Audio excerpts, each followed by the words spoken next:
আসসালামু আলাইকুম, আমি হাবিবা। আমার চ্যানেলে আপনাদের সবাইকে স্বাগতম। আজকে আমি তৈরি করব মিষ্টির দোকানের মতো গজা। কিভাবে একদম পারফেক্ট গজা আপনারা ঘরে বসেই তৈরি করতে পারবেন আটা দিয়ে। ময়দারও কোনো ইউজ করতে হবে না। বানানো কিন্তু একদম সহজ। বানানোর পরে ভিতর পর্যন্ত রস কিন্তু একদম টইটুম্বুর হয়ে যাবে, আর উপর থেকে শক্ত, ভিতর থেকে একদম সফট হবে। দেখেই নিশ্চয়ই বুঝতে পারতেছেন। এখন কথা না বাড়িয়ে দেখে নেই আমি কিভাবে তৈরি করছি। প্রথমে একটা বাটিতে 2 কাপ পরিমাণ আটা নিয়ে নিলাম। দিয়ে দিব পরিমাণ মতো লবণ। হাফ চামচের থেকে একটুখানি কম দিয়ে দিব বেকিং পাউডার। আপনারা চাইলে এখানে বেকিং সোডাটাও ইউজ করতে পারেন। সাদা তেল দিয়ে দিব 1/4 কাপ। দিয়ে দিব 2 চামচ ঘি। ঘিটা একেবারেই অপশনাল, চাইলে আপনারা নাও দিতে পারেন, কিন্তু ঘিটা দিলে খুব ভালো একটা ফ্লেভার আসবে। তেল আর ঘিয়ের সাথে আটাটাকে খুব ভালো করে মেখে নেব। মাখার উপরে ডিপেন্ড করে আপনার গাজাটা একদম পারফেক্ট হবে কিনা। এই তো মাখানো হয়ে গেছে। এখন আমি অল্প অল্প করে নর্মাল পানি দিয়ে গুলিয়ে নিব। আর ডোটা কিন্তু অনেকটা শক্ত হবে। আমি মাখানোর পর দেখাচ্ছি কীরকম শক্ত হবে। এই তো দেখতেই পাচ্ছেন গজার ডোটা কতটা শক্ত হবে। দেখে নিশ্চয়ই বুঝতে পারতেছেন কতটা শক্ত। এখন আমি ঠিক এইভাবে রেস্টে রেখে দেব 10 থেকে 15 মিনিটের জন্য।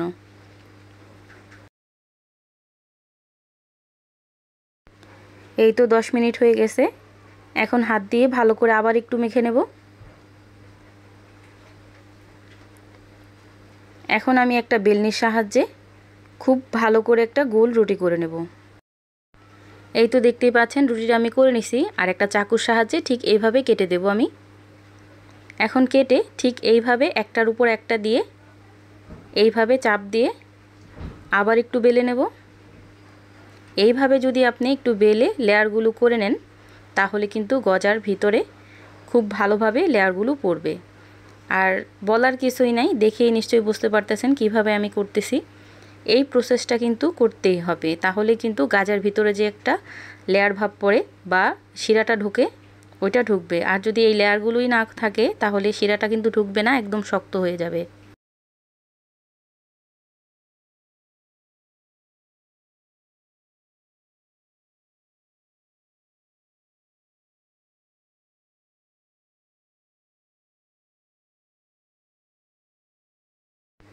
এই প্রসেসটা আমি 2 বার করে নিছি, দেখেই নিশ্চয়ই বুঝতে পারতেছেন। অবশ্যই আপনারা এই প্রসেসটা কমপ্লিট করবেন, তাহলে কিন্তু গজার ভিতরে রসটা ঢুকবে, না হয় একদমই ঢুকবে না।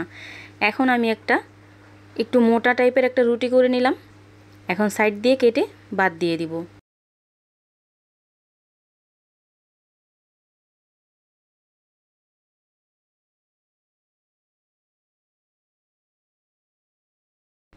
এই তো সাইড দিয়ে বাদ দেওয়া হয়ে গেছে। এখন আমি গজার শেপ দিয়ে নিব।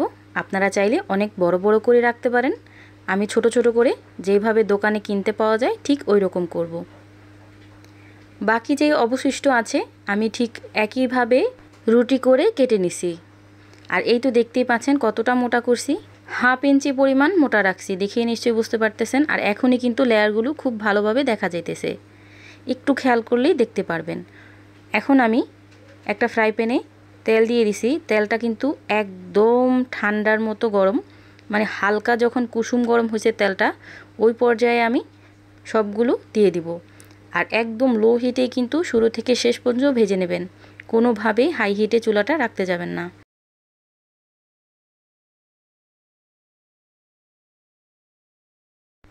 একদম লো হিটে প্রায় 5 মিনিট ভাজার পর এই তো দেখতেই পাচ্ছেন একদম ফুলে কিন্তু উপরে উঠে গেছে। যখনই হালকা গোল্ডেন কালার হতে শুরু করবে ওই পর্যায়ে আমি গজাগুলোকে উল্টিয়ে দিব। কোনোভাবেই আগে উল্টাতে যাবেন না, এক পিঠ হয়ে গেলে তারপর উল্টিয়ে দিবেন। এই গজাগুলো ভাজতে কিন্তু আমার প্রায় 15 থেকে 20 মিনিটের মতো সময় লাগছে। আপনারা একটু ধৈর্য ধরে গজাগুলো ভেজে নেবেন।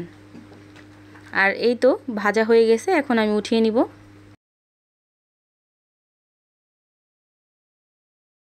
এইভাবে আমি সবগুলো গজাই ভেজে নিছি। এখন আমি একটা চিনি শিরা করে নেব।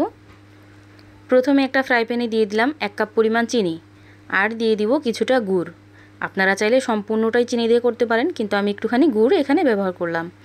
গুড়ের ফ্লেভারটা আমার কাছে খুব ভালো লাগে, এজন্য একটুখানি দিয়ে দিলাম। আর কালারটাও খুব ভালো আসবে। এখন এই গুড়টাকে আমি শিরা করে নেব। গুড় আর চিনিটা খুব ভালোভাবে যখন গলে যাবে তখন আমি একটুখানি লেবুর রস এখানে চিপড়িয়ে দিয়ে দিব। লেবুর রসটা দিলে কিন্তু এই শিরাটা একদমই জমে যাবে না বা তারও হবে না। আর এখানে কিন্তু আমি 2 চামচ পরিমাণ পানি ব্যবহার করছিলাম। পানি আমি বেশি দেই নাই, পানিটা দেখানো হয় নাই, কিন্তু আমি এখানে 2 চামচ পানি এখানে ব্যবহার করছিলাম। এই তো চিনিটা গলে গেছে। এখন আমি গজাগুলো সব দিয়ে দিব।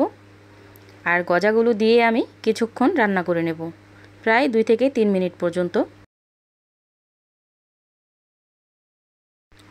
এইভাবে আমি 2 মিনিট রান্না করেছি। এখন আমি চুলাটাকে অফ করে ঠিক এইভাবে রেস্টে রেখে দেব ঠান্ডা হওয়ার জন্য। কোনোভাবেই এখন আর জাল করা যাবে না।